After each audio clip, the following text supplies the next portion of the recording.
So friends, आप बहुत application देखे होंगे, लेकिन आज जो हम जहां खड़े हैं फरीदाबाद, वही जहां लूम सोलर का हेडक्वार्टर है, वहां से 45 किलोमीटर दूर बांगड़ एक जगह है जहां पर एक फार्म हाउस में एक इंडिपेंडेंट फार्म हाउस है जहां पर बिजली की सुविधा बहुत ही कम है। आज भी यहां पर जनरेटर पर काम चलाया जाता है। तो हमारे आसपास जो जितने भी एरिया देख रहे होंगे वहां पर आपको ऐसा लग रहा होगा कि करण अर्जुन की जो मूवी शूट हुई थी उस टाइप की एरिया है। और यहाँ के रास्ते की बात करें तो आपको लगेगा कि हम मनाली की ट्रिप पर आए हुए हैं। सो ये सॉल्यूशन काफी इंडिया में हम बहुत दिन से सोच रहे थे कि एक हिल स्टेशन में लोग क्यों सोलर पावर और बैटरी का यूज कर रहे हैं। तो यहाँ पर आने के बाद हमें समझ में आ गया कि इनकी क्या जरूरत है। यदि हम दो बेनिफिट्स हम बताना चाहेंगे यहाँ पर जो पावर बैकअप सॉल्यूशन लगाया गया, नंबर 1, मेंटेनेंस का टेंशन लेना ही नहीं है, क्योंकि ये वो एरिया है जहां पर आम पब्लिक या कोई भी सर्विस इंजीनियर बहुत ही जल्दी आ नहीं पाएंगे। और दूसरा, यहां पर जो वैसा पावर बैकअप सॉल्यूशन चाहिए जो सालों साल चले, ही नहीं कि 1 साल 2 साल चलने के बाद हमें उसको चेंज करने की जरूरत पड़े। तो यहां पर लगाया गया है लूम सोलर का सबसे लेटेस्ट टेक्नोलॉजी का कैमल बैटरी और उसके साथ है 5 किलोवाट का solar PV module. So friends, आज हम इस कैमल बैटरी का इंस्टॉलेशन करने वाले हैं। यह एक नए फार्म हाउस में ये लगा है। ये देखने में काफी अलग है क्योंकि ये आप देख रहे हैं 5 किलोवाट आवर की ये बैटरी है और इसके इंस्टॉलेशन के लिए हमारे पास इन्वर्टर है और घर के एग्जिस्टिंग बोर्ड में हम इसको कनेक्ट करेंगे। तो वीडियो को लास्ट तक देखें। इस प्रोडक्ट का बेसिक इंफॉर्मेशन हम लास्ट वीडियो में कवर किए हैं। इस वीडियो में सिर्फ और सिर्फ हम इंस्टॉलेशन करेंगे कि इस इन्वर्टर बैटरी का इंस्टॉलेशन हम कैसे करते। कई लोग जानना चाहते हैं कि इसका इंस्टॉलेशन कैसे होगा, क्योंकि एग्जिस्टिंग होम में या न्यू होम में पावर डिस्ट्रीब्यूशन काफी डिफिकल्ट रहता है कि कौन सा लोड चलेगा, कौन से फ्लोर का लोड चलेगा। तो यहाँ पर बहुत ही आइडियल तरीके से सोचकर किया जाता है। तो हमारे साथ इंस्टॉलेशन में साथ देंगे हमारे इंजीनियर अरुण, जो इसके इंस्टॉलेशन कॉन्फ़िगरिंग, क्योंकि यह इन्वर्टर बैटरी एक नॉर्मल इन्वर्टर बैटरी नहीं है, इसका कॉन्फ़िगरेशन भी जरूरी है। अदरवाइज जो एक्सपेक्टेशन है लगवाने का मे बी वो फुलफिल ना हो। चीज होती है इसमें सबसे पहले इंस्टॉल करने से पहले जब आपको बैटरी के साथ में 2 वायर भी मिलेंगे, जो कि एक पॉजिटिव का होगा जो कि रेड कलर में होगा और दूसरा नेगेटिव के लिए ब्लैक कलर में होगा। उनमें थिम्बल भी लगे हुए रहते हैं। फॉर एग्जांपल मैं आपको दिखा देता हूँ। ये आप देख पा रहे होंगे, ये इनमें ऑलरेडी थिम्बल लगा हुआ है। ओके। तो ये जो वायर होता है वो बैटरी के अकॉर्डिंग डिजाइन किया हुआ होता है, यानी कि ये वायर में इतनी पावर होती है कि ये आराम से इस बैटरी का करंट कैरी कर सकता है। तो जो रेड वायर होगा ये पॉजिटिव के लिए होगा और जो ब्लैक वायर है ये नेगेटिव एंड के लिए होगा। इसमें एक चीज हम बता देते, जो पहले इन्वर्टर बैटरी की जो वायर आती थी उसमें एसिड जैसा लग जाता था, इस टाइप के वायर में लगेगा इसमें? निशिश जी, आपका बहुत अच्छा क्वेश्चन है। दरअसल जो पहले लीड एसिड बैटरीज होती थी उनमें क्या होता था, हमको पानी डालना होता था। तो वो पानी क्या होता था कि कभी ना कभी थोड़ा बहुत छलक जाता था तो उसकी बॉडी पर लग जाता था। तो उससे क्या होता था, उसके ऊपर एक डस्ट भी काफी जम जाती थी और जो उसके कनेक्टर पॉइंट होते थे उन पे क्या होता था कि रस्टिंग स्टार्ट हो जाता था, क्योंकि थोड़ा लूज रह जाता था तो रस्टिंग वगैरह होती थी। लेकिन ये इसमें बहुत अच्छी खास बात है कि ये एक लिथियम बैटरी है और इस पे हम यदि वायर लगाते हैं तो इस पे कोई रस्ट नहीं आएगा और प्रॉपर्ली एकदम लगी रहेगी। बस आपको ध्यान करने वाली एक ही चीज होगी कि अच्छे से टाइट होना चाहिए, लूज नहीं होना चाहिए।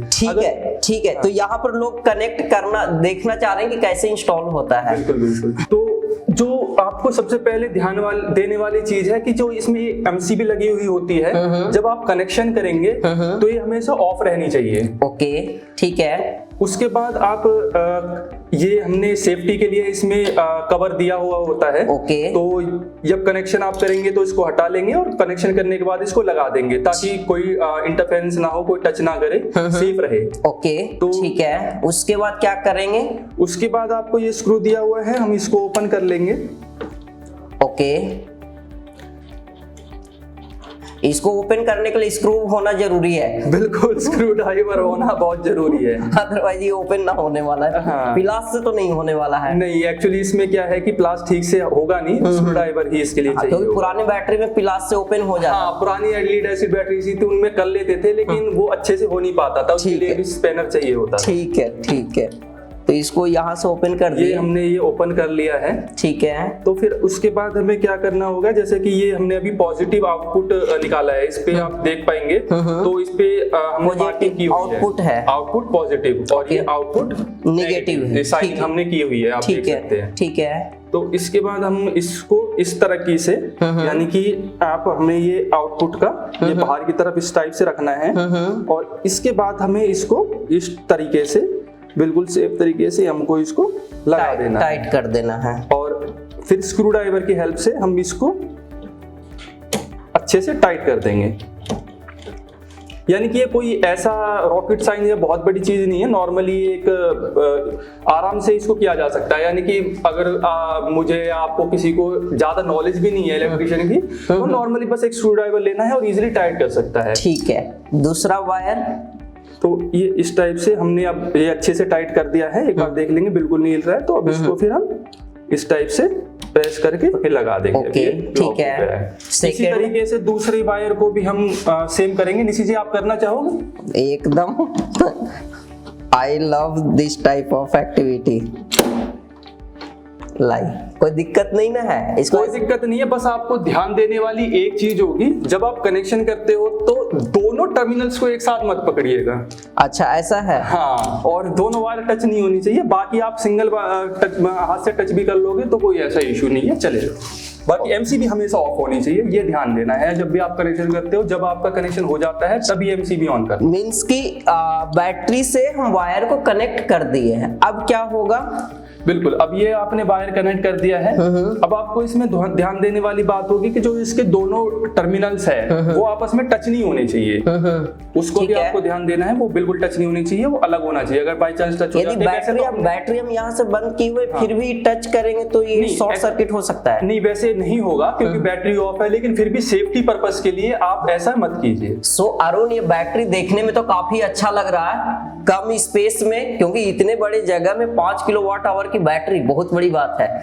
लोग जानना चाहते हैं इस बैटरी को चार्ज करने के लिए क्या कोई स्पेशल इन्वर्टर है, या पुराने जो इन्वर्टर 48 वोल्ट का है उससे ये चार्ज हो जाएगा? इसके लिए हमारे पास जो इन्वर्टर है वो है फ्यूजन 5 kVA 48 वोल्ट इन्वर्टर। ये इन्वर्टर है? जी बिल्कुल, ये एक इन्वर्टर है जो कि वॉल माउंट पे लगाया हुआ है। जो पहले जो इन्वर्टर आता था जो जमीन पर रखा हुआ, वो इन्वर्टर से ये अलग है?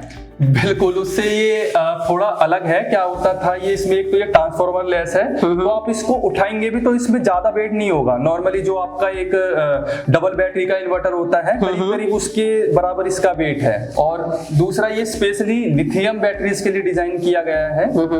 तो इसमें काफी ऐसे फीचर्स भी है जो हम आपको दिखाएंगे अभी अंदर, कि आपको क्या क्या सेटिंग्स करनी होगी यदि आप लिथियम बैटरीज इसमें इंस्टॉल कर रहे हैं। और सबसे पहले ये जानते हैं कि इसकी कनेक्शन यहाँ पर कैसे होता है। तो इसमें जो कनेक्शन है, सबसे पहले हम बात कर लेते हैं इसकी जो बैटरी का कनेक्शन है। बैटरी के लिए 2 टर्मिनल्स दिए हुए हैं, ओके, नेगेटिव और पॉजिटिव। ठीक है। तो उस तरीके से हमने यहाँ पर बैटरी का कनेक्शन किया हुआ है। ठीक है। फिर इसमें एक कनेक्शन होता है यहाँ पर एसी के इनपुट के लिए।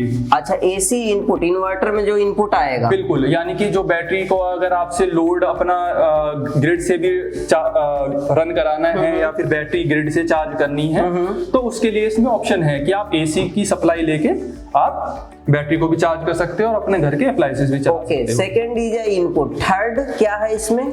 थर्ड इसमें जो होगा ये होगा आपका एसी आउटपुट। ओके, यानी कि आपको जब आप इन्वर्टर लगा रहे हैं तो घर के लिए लोड तो आपको देना ही है। आउटपुट लोड के लिए। आउटपुट लोड के लिए है। ठीक है। उसके बाद क्या है? ये सब जो दिख रहा है छोटे छोटे, ये छोटे छोटे इसमें क्या है कि इसमें हमने कुछ फैसिलिटीज भी दी हुई है। जैसे कि कस्टमर्स क्या होते हैं कि अभी तो उनका कम लोड है, जैसे कि मान लीजिए अब ये 5 किलोवाट का है, इनका घर का लोड है जो सिर्फ अभी 2 या 3 किलोवाट के आसपास ही चला रहे हैं, इससे ज्यादा नहीं चला रहे हैं। ओके। लेकिन इन फ्यूचर अगर इनको एक लोड एक्सटेंड करना हो, जैसे कि मान लीजिए 8 किलोवाट तक जाना हो या 10 किलोवाट या 15 किलोवाट XYZ, तो क्या कर सकते हैं वो इसी सिस्टम को ज्यादा छेड़खानी ना करते हुए एक सेम सिस्टम पैरेलल में इसके जॉइंट कर सकते हैं।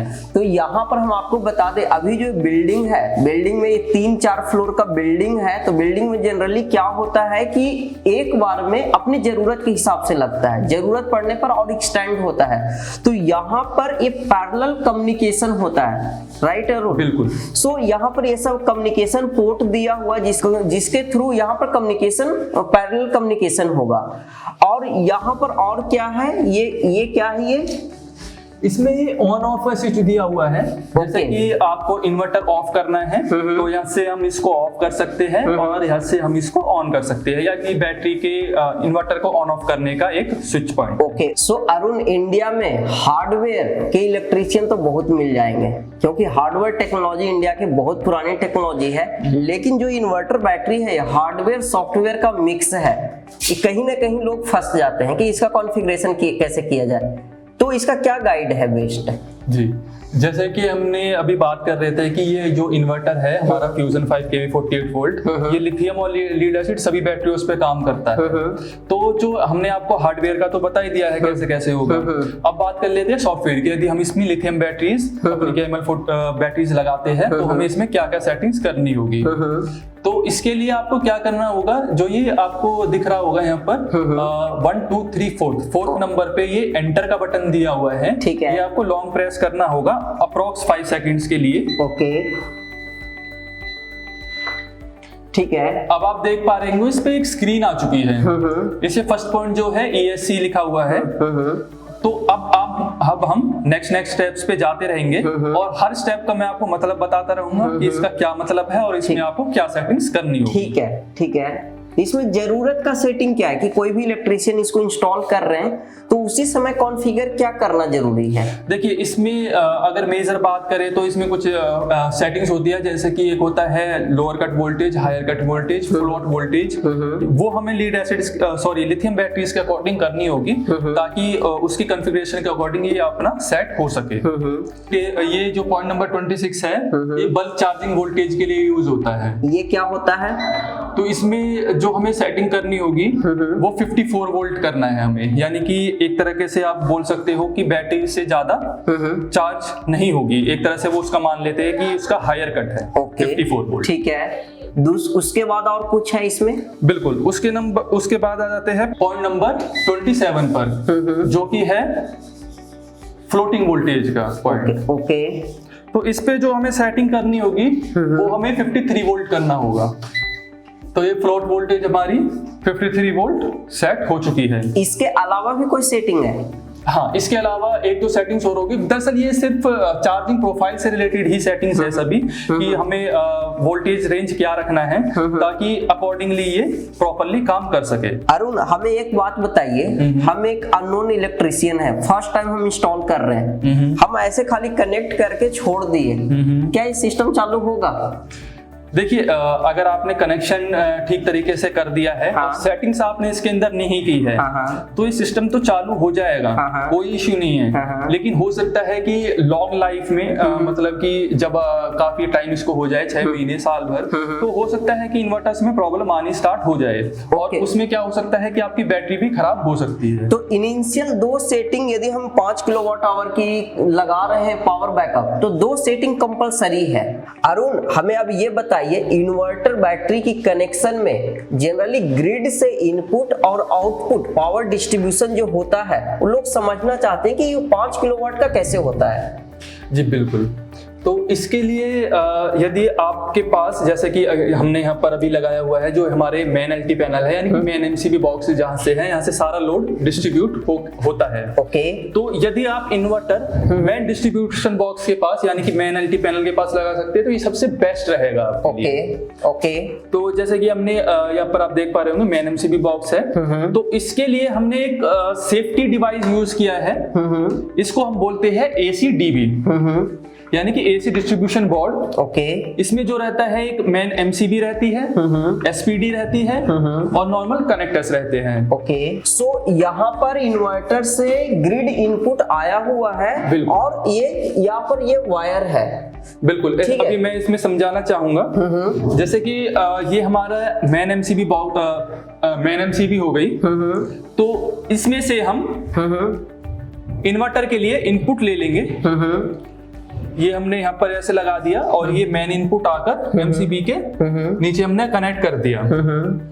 ठीक है। फिर अब बारी आती है इन्वर्टर को इनपुट देने की, यानी ये अभी सिर्फ हमने एसीडीबी में इनपुट लिया है, इन्वर्टर को कनेक्ट नहीं किया है। अब एसीडीबी के थ्रू ये इन्वर्टर को इनपुट जाएगा, यानी कि इन्वर्टर के साथ में ग्रिड की कनेक्टिविटी हो चुकी है। ओके, और हमारी बैटरी और लोड इन्वर्टर से रन करा सकते हैं। सो अरुण, कई जगह पर ये देखने को मिलता है कि सिस्टम तो लग गया, सेपरेट सही चलता है, लेकिन जब ग्रिड की डिस्ट्रीब्यूशन करने की बारी आती है, क्योंकि सिस्टम ऑटोमेटिक काम करना चाहिए, आज के टाइम में कोई चेंज ओवर स्विच नहीं लगा हुआ है, इसकी कनेक्शन के बारे में थोड़ा सा सेफ्टी मेजरमेंट बता सकते हैं, कैसे होगा? बिल्कुल। तो जब आप कनेक्शन करते हैं, जैसे कि हमने आपको बताया ये हमारा सिंगल फेज का सिस्टम है, ठीक है, लेकिन होम ओनर का जो है वो 3 फेज का सिस्टम है। ठीक है। तो अब हमें क्या करना होगा, सिर्फ एक फेस हमें चूज कर लेना है, हम कौन से फेस से सप्लाई देंगे। ठीक है। उस फेस में हमें रेड वायर लगा देना है, यानी कि पॉजिटिव है, और जो हमारा न्यूट्रल रहेगा उसमें ब्लैक वायर लगा देना। ये न्यूट्रल और फेस का हमें थोड़ा ध्यान देना है, क्योंकि काफी बार क्या देखने में आता है कि कंफ्यूजन हो जाती है कि कौन सा न्यूट्रल है और कौन सा फेस है, इसकी वजह से सिस्टम खराब भी हो सकता है और प्रॉब्लम भी हो सकती है। सो फ्रेंड्स, ये इन्वर्टर बैटरी का प्रोविजनिंग लग चुका है, ये इसका रहा ग्रिड इनपुट वायर। अभी यहाँ पर ग्रिड की सुविधा उतना नहीं है, जनरेटर से यूज किया जा रहा है। तो यहाँ पर हमारे पास है अपने छत पर 5 किलोवाट का सोलर पैनल लगा हुआ है। सो फ्रेंड्स, यदि आप सोलर पैनल का काम करना चाहते हैं और सोलर पैनल इंस्टॉलेशन सीखना चाहते हैं, तो हमारे अगले वीडियो में हम कवर करेंगे कि ये सोलर पैनल का इंस्टॉलेशन हुआ कैसे है। सो फ्रेंड्स, ये वीडियो में आपको सीखने को बहुत कुछ मिला होगा। यदि आप होम ओनर हैं या बिजनेस ओनर हैं और इस टाइप के आप फार्म हाउस या आप किसी टाइप के रेसिडेंस बना रहे हैं, वहां पर आपको power backup solution means inverter battery with solar panel की जरूरत है, तो आप हमारे वेबसाइट loomsolar.com पर संपर्क कर सकते हैं। हमारे इंजीनियर आपके घर पर आएंगे, क्योंकि यहाँ पर लगने से पहले किसी को नहीं पता चल रहा था कि लगाया क्यों जा रहा है। तो हमारे इंजीनियर यहाँ पर आए थे, प्रॉपर लोड कैलकुलेट किए, उसके ऊपर ये सॉल्यूशन दिया गया है, जिससे एक कॉस्ट इफेक्टिव सॉल्यूशन है और ये ट्रस्टेड सोर्स है। यदि आपके माइंड में कोई क्वेश्चन है यहाँ के रिगार्डिंग, तो आप हमारे वीडियो के कमेंट सेक्शन में बताएं, और यदि वीडियो अच्छा लगा हो तो वीडियो को लाइक करें, शेयर करें, कमेंट करें, और यदि हमारे चैनल पर आप नए हैं तो हमारे चैनल को सब्सक्राइब करें। मिलते हैं अगले वीडियो में। Thank you so much.